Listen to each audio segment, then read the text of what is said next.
Seventh house Lord पुष्य नक्षत्र में गया है तो किस तरह के आपके स्पाउस के नेचर हो सकता है या किस तरह के वो लोग काम में हो सकते हैं।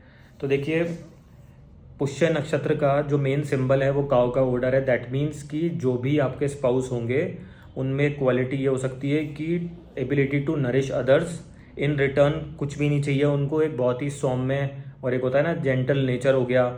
और सैटर्न की भी एनर्जी आएगी यहाँ पे, जुपिटर की भी energy. That means knowledge, wisdom, spiritual, religious aspect बहुत अच्छा हो सकता है, धर्म कर्म में बहुत अच्छे हो सकते हैं। दूसरों की सेवा करना, माँ बाप की सेवा करना, एक होता है ना त्याग भाव जिनके अंदर होती है, उस तरह के एट्रीब्यूट्स हो सकते हैं। और सैटर्न की हो गई कि हार्ड वर्क करना, मेहनत करना, अगर घर पे भी कोई काम कर रहे हैं तो उसको जी जान लगा के करना, और अगर कहीं वर्क प्लेस पे कर रहे हैं तो वो कैरियर ओरिएंटेड होना, एक होता है वर्कोहॉलिक नेचर हो गया। तो वो सारे एट्रीब्यूट्स हम देख सकते हैं।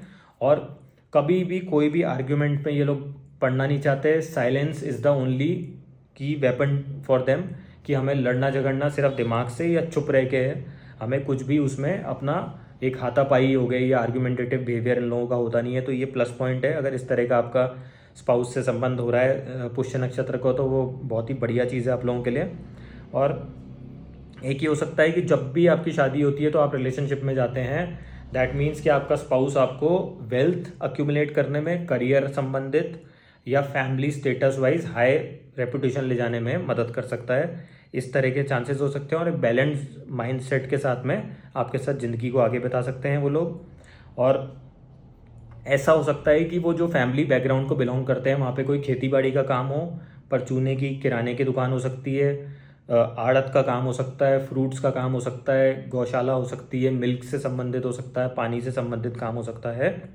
इस तरह के काम हम लोग देख सकते हैं उनकी फैमिली के या उनके खुद के भी देख सकते हैं। अब हम लोग बात करेंगे कि वो किस तरह के प्रोफेशन से हो सकते हैं। तो जैसे मान लीजिए कोई इनऑर्गेनिक चीज़ों की खेती कर रहे हैं तो उस तरह का प्रोफेशन उनका हो सकता है। मिल्क सेलिंग से संबंधित कुछ हो सकता है, या कुछ ऐसा प्रोडक्ट बनाते हो वो हो सकता है। या एक होता है ना कि केक पेस्ट्रीज हो गए, खाने का कुछ काम हो गया जिसमें मिल्क का भी काम में ले रहे हैं, या मिल्क से संबंधित मिल्क शेक्स हो गए, वैसा काम हो गया। और फूड, न्यूट्रिशन, और एक होता है ना कि लोगों को गाइड करना कि इस तरह की डाइट लेंगे तो ये फ़ायदा होगा, इस तरह की लेंगे तो ये फ़ायदा होगा। तो वो सब चीज़ें देखी जाती हैं। और जो मैंने आपको बोला जुपिटर की एनर्जी, धर्म कर्म, रिलीजियस, लोगों की सेवा करना, सेवा भाव तो इनके अंदर बहुत अच्छे से भरा होता है अगर ये मेलेफिक इम्पैक्ट में नहीं आ रहा तो ऐसे चांसेस बनते हैं। और देखिए, आप लोगों को इस चीज़ का वहम में नहीं पड़ना कि अगर मेलेफिक में भी आ रहा है तो ज़्यादा इम्पैक्ट गलत भी हो सकता है उसका, क्योंकि मान लो कोई पॉजिटिव ग्रह भी उसको इम्पैक्ट कर रहा है, किसके साथ बैठा हुआ है, किस साइन में बैठा है और किस घर में बैठा है,